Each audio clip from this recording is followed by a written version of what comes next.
जय श्री राम। फ्रेंड्स, मेरा नाम विवेक निगम है और मैं पेशे से चार्टर्ड अकाउंटेंट हूँ। और इस वीडियो में मैं फ्रेंड्स सेक्शन 43 BH के बारे में थोड़ी सी जानकारी शेयर करना चाहता हूँ।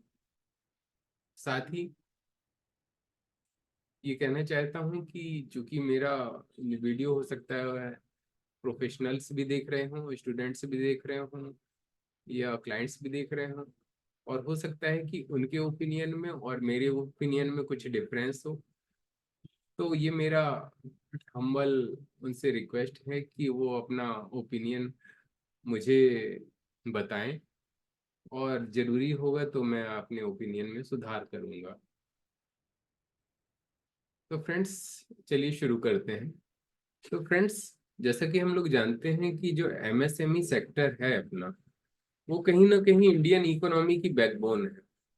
और गवर्नमेंट चाहती है कि उनको पेमेंट प्रॉपरली होता रहे। कहने का मतलब है कि भाई, जो MSME सेक्टर है वो लोग छोटे लोग होते हैं। गवर्नमेंट चाहती है कि मैन्युफैक्चरिंग को थोड़ा सा बढ़ावा दिया जाए। तो गवर्नमेंट चाहती है कि किसी मैन्युफैक्चरर ने किसी व्यक्ति को कोई माल बेचा तो उसकी पेमेंट टाइम पे आ जाए। बस इतना छोटा सा एक बेस है इस प्रोविजन का कि उसकी पेमेंट टाइम पे आ जाए। जो व्यक्ति मैन्युफैक्चरर है या सर्विस प्रोवाइडर है और छोटे लेवल का है, और उसकी पेमेंट टाइम पे आ जाएगी तो वो अपना उस पेमेंट को, अमाउंट को अपनी मैन्युफैक्चरिंग में फिर और लगाएगा। तो इस तरह इंडिया की मैन्युफैक्चरिंग बढ़ेगी तो देश की ग्रोथ होगी। अब बस 43BH इसी स्पिरिट को, इसी चीज को, इसी इंटेंशन को कहीं ना कहीं भाषाई जामा पहनाता है। भाषाई जामा यानी कि लिटरल रूप देता है।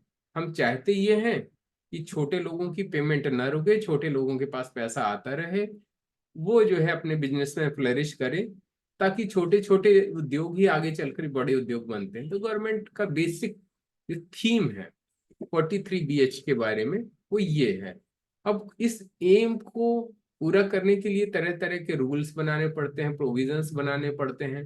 और बीइंग ए प्रोफेशनल, मेरा अपना मानना है कि हर सेक्शन की प्रोविजन की आत्मा में घुस के देखना चाहिए। ऐसे लिटरली तो हम कुछ भी इंटरप्रेट करते रहेंगे, लेकिन अंडरलाइंग वो क्या कहना चाहता है उसे समझना बहुत जरूरी है। इसलिए मैंने उसकी जो आत्मा समझी, उसको मैंने आपसे डिस्कस कर लिया।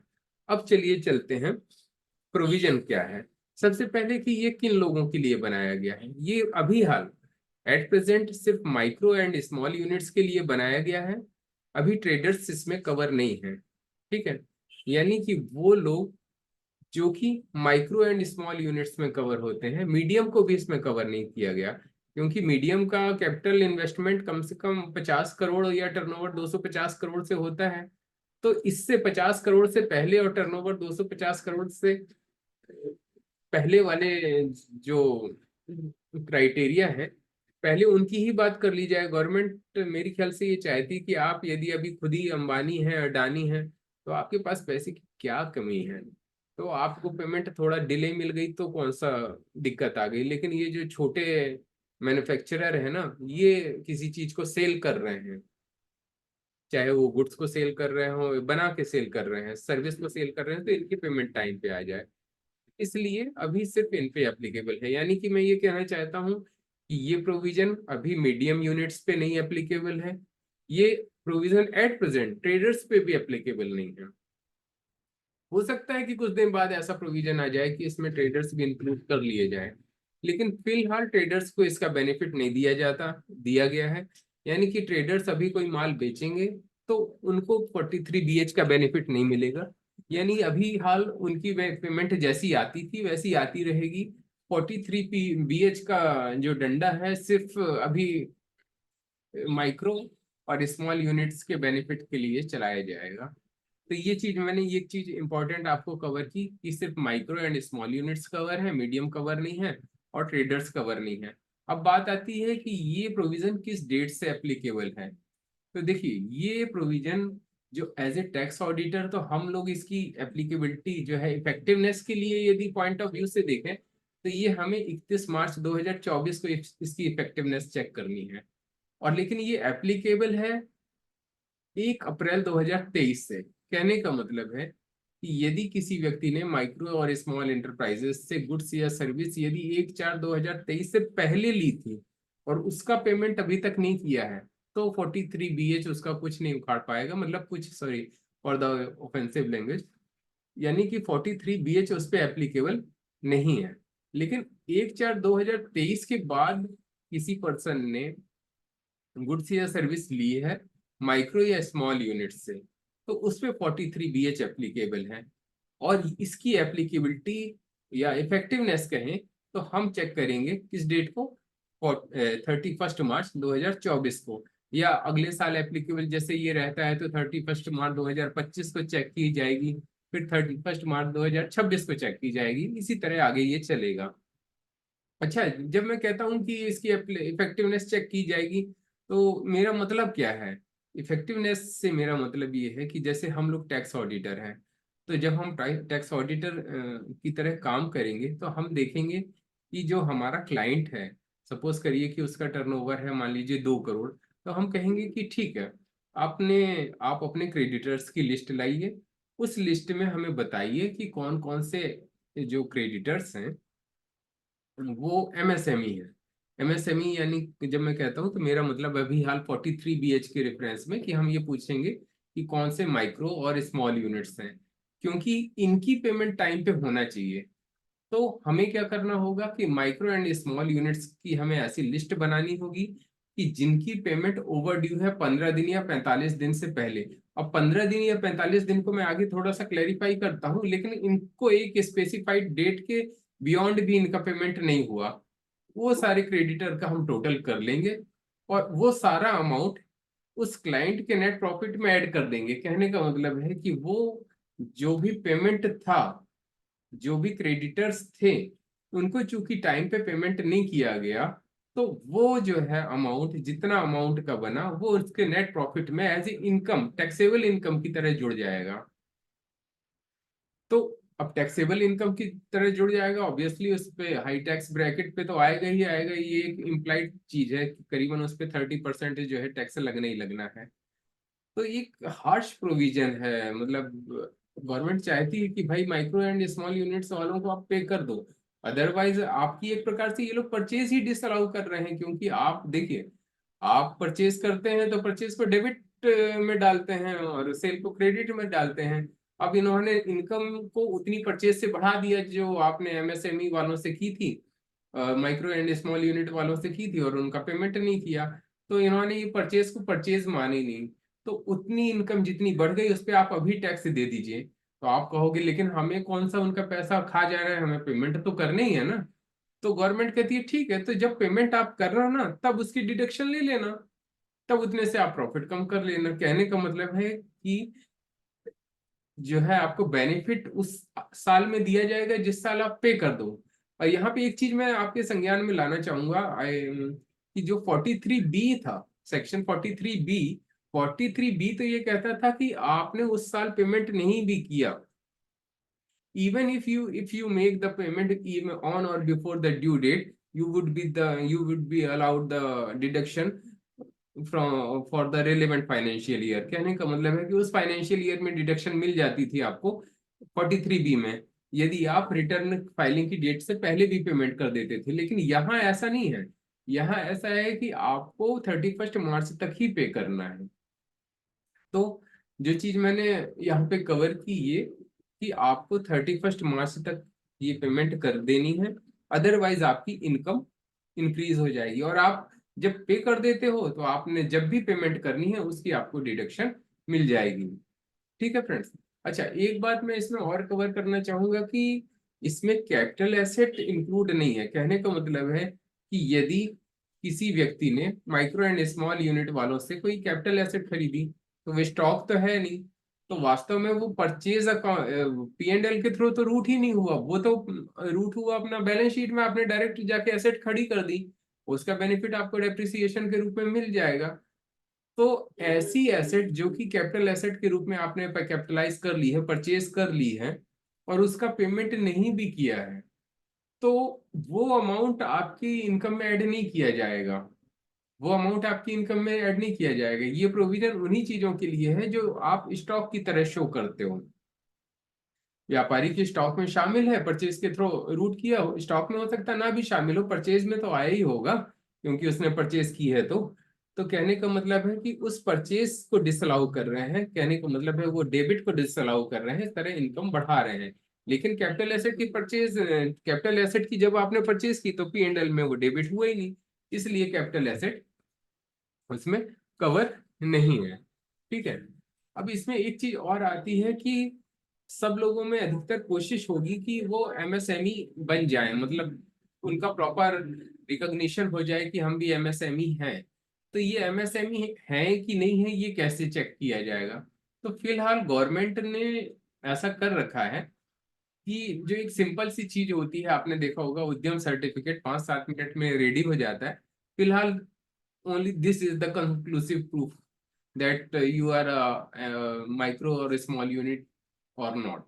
कहने का मतलब है कि आप जिस भी जो भी माइक्रो यूनिट या स्मॉल यूनिट वाला चाहता है कि हम 43BH का बेनिफिट लें, तो सिंपल सा है, वो उद्यम एक सर्टिफिकेट ले ले, अभी ही ले ले, और अपने बिल में प्रिंट करा के भी रख ले।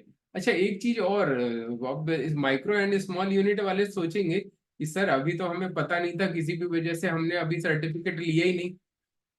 तो लेकिन वो ये जो इस बंदे ने हमें पेमेंट नहीं किया है बहुत दिनों से, तो ये जो है आज मैं उद्यम सर्टिफिकेट लेता हूँ, लेकिन ये मेरा बैक डेट से काउंट हो जाएगा क्या मीटर? कहने का मतलब है वो ये कहना चाहेगा कि उसने आज 9 फरवरी को, 10 फरवरी को उद्यम सर्टिफिकेट यदि ले लिया, तो उसने जो किसी पर्सन को माल बेचा था 1 अप्रैल को, उसने आज तक पेमेंट नहीं की, तो 43BH उस पेमेंट के लिए लग जाएगा क्या?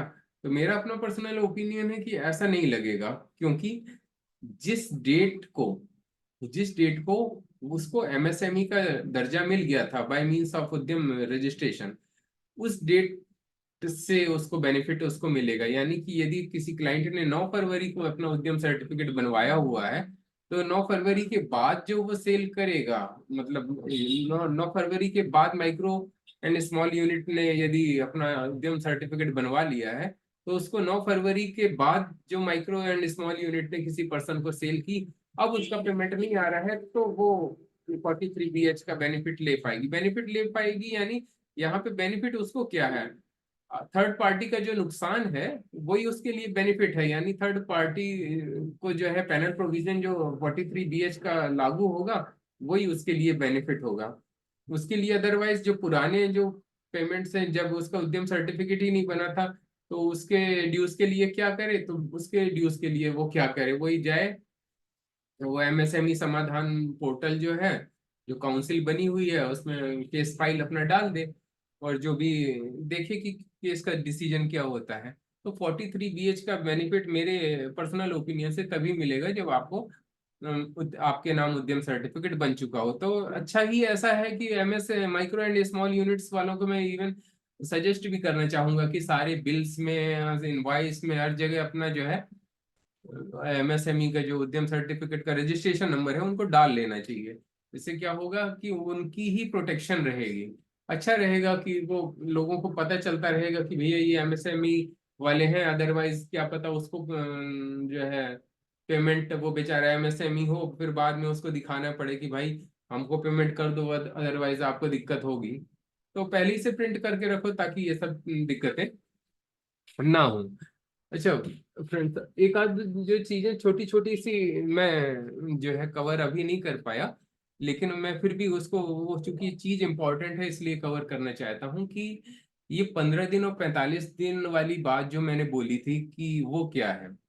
तो फ्रेंड्स इस प्रोविजन में ऐसा है कि यदि कोई माइक्रो एंड स्मॉल यूनिट है, मान लीजिए ये माइक्रो यूनिट है, स्मॉल यूनिट है, और मैं जो है इस माइक्रो यूनिट से गुड्स खरीदता हूँ, बेचता हूँ, तो लॉ ये कहता है, 43BH कहता है कि यदि मेरे और इसके बीच में कोई एग्रीमेंट है, यदि मेरे और इस यूनिट के बीच में कोई एग्रीमेंट है कि ठीक है मैं इसका पेमेंट जो है मान लीजिए कि 30 दिन बाद कर दूंगा, तो लॉ को कोई दिक्कत नहीं है 30 दिन बाद कर दे। लेकिन यदि मेरे और इसके बीच में कोई एग्रीमेंट ही नहीं है, तो लॉ कहता है कि 15 दिन के अंदर में ही पेमेंट कर दो, इससे डिले यदि करोगे आप तो 43BH आपके ऊपर अप्लीकेबल हो जाएगा, यानी मेरे ऊपर अप्लीकेबल हो जाएगा। यानी कि नॉर्मली तो एग्रीमेंट कुछ रहता नहीं है, तो नॉर्मली गवर्नमेंट क्या चाहती है कि जो है माइक्रो एंड स्मॉल यूनिट को फटाफट 15 दिन में ही पेमेंट हो जाए। और यदि चूंकि मेरा बिजनेस ऐसा है, मुझे पता है कि इनसे मेरा जो है पेमेंट लेट आती है, तो फिर मुझे इससे पर्सनल एग्रीमेंट कर लेना चाहिए। लेकिन गवर्नमेंट ये भी कहती है कि एग्रीमेंट कुछ भी कर लो, आपका एग्रीमेंट 45 डेज से बिलो नहीं होना चाहिए, यानी हाँ उसको बेनिफिट देना चाहती है। तो यदि मैंने मान लीजिए एक एग्रीमेंट कर लिया कि 40 डेज में मैं पेमेंट कर दूंगा, तो ठीक है मैं पेमेंट कर दूंगा 40 डेज में, तो मेरे ऊपर ये सेक्शन 43BH एप्लीकेबल नहीं होगा, इसके हार्श कंसिक्वेंस से मैं बच जाऊंगा। लेकिन सपोज करिए कि मैंने एग्रीमेंट कर लिया कि मैं इसका पेमेंट करूंगा 90 डेज के बाद, तो ये प्रोविजन है, तो ये मेरा एग्रीमेंट नलीफाई हो जाएगा, क्योंकि 43BH की जो लैंग्वेज लिखी हुई है, तो 43BH को ओवर राइडिंग सेक्शन बनाया गया है। ओवर राइडिंग सेक्शन मीन्स, जैसा कि हम लोगों ने पढ़ा होगा, ऐसे शुरू होता है, not with standing anything contained in anywhere in any act. मतलब ये एक्ट बिल्कुल सुपर, सब बिल्कुल ब्रह्मास्त्र ही है, सबसे ऊपर ही है, ये सभी का बाप है। I mean sorry for the offensive language, but मेरा कहने का मतलब है कि ओवर राइडिंग प्रोविजन है 43BH।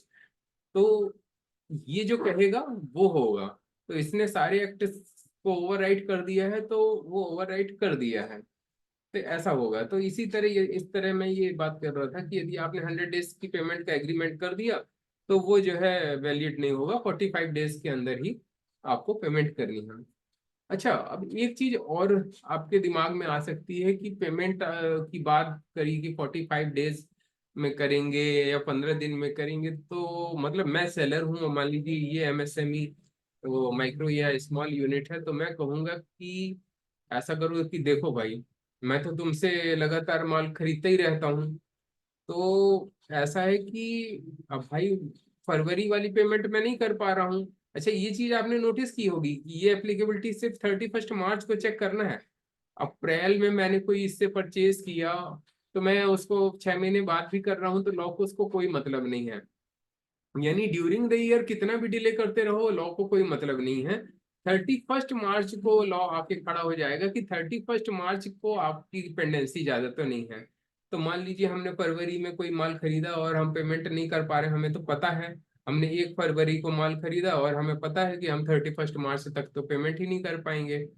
तो हम क्या कह सकते हैं, इससे इससे क्या कह सकते हैं कि ऐसा करो, मैंने माल तो तुमसे पहले का खरीदा है, लेकिन इनवॉइस तुम आज की काट दो, या कह सकते हैं मतलब ऐसा प्रैक्टिकली हो सकता है कि इनवॉइस बाद की काट दी जाए।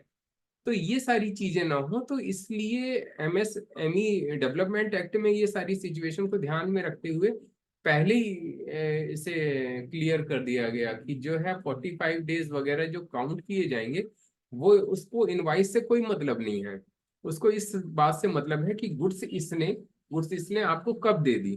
इसने यदि आपको गुड्स जिस दिन से दे दी, उस दिन से मीटर ऑन हो गया, उस दिन से 45 डेज या 15 दिन जो भी केस हो वो आपके काउंट होने लगेंगे क्या। लेकिन मान लीजिए ऐसा भी हो सकता है कि मैं इसने तो मुझे कोई गुड्स दे दी या सर्विस दे दी, लेकिन मैं उस सर्विस से सेटिस्फाई ही नहीं हूँ।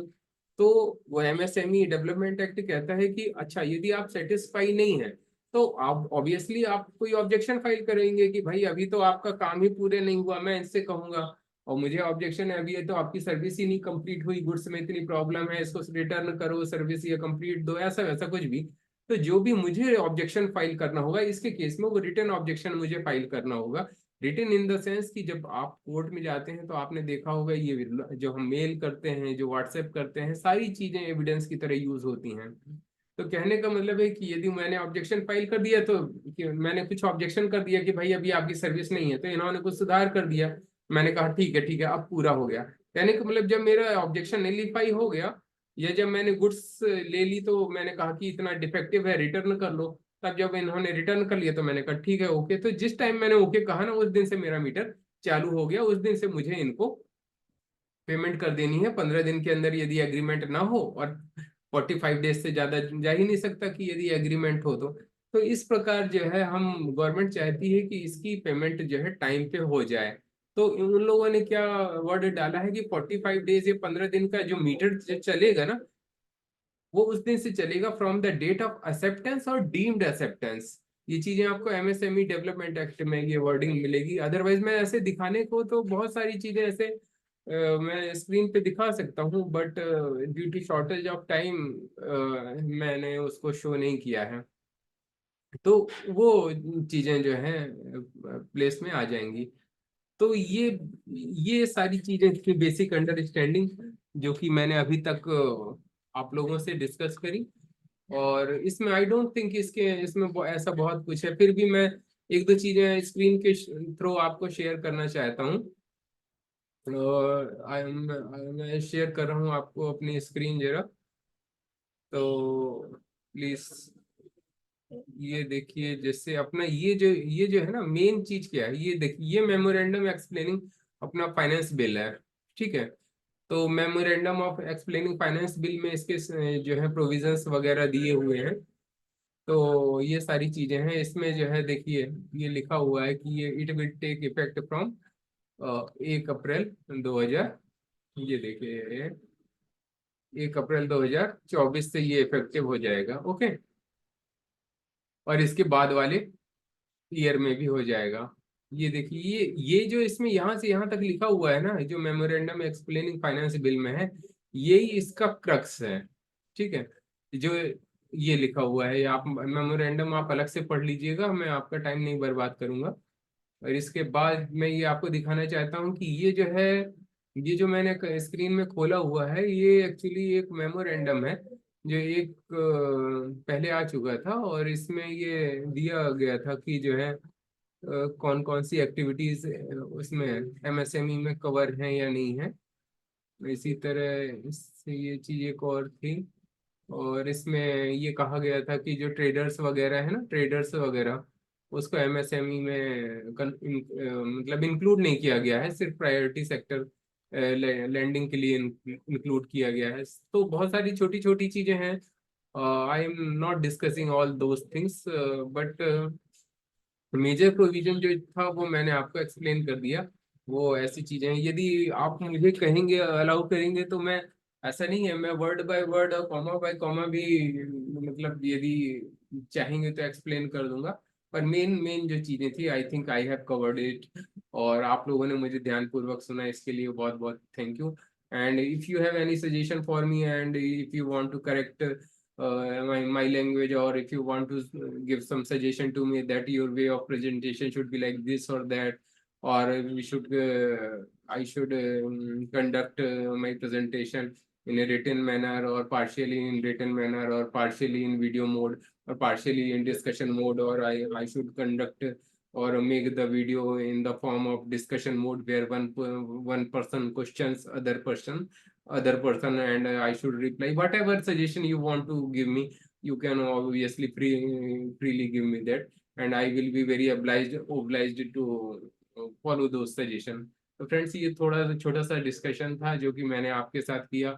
और आई थिंक मैंने कि ये फर्स्ट टाइम ये वीडियो बनाया हुआ है ऐसा, जो कि थोड़ा सा किसी प्रोविजन को डिटेल में कवर करता है। तो आप ये वीडियो कैसा लगा इसके बारे में अपनी राय देंगे तो मुझे बहुत अच्छा लगेगा।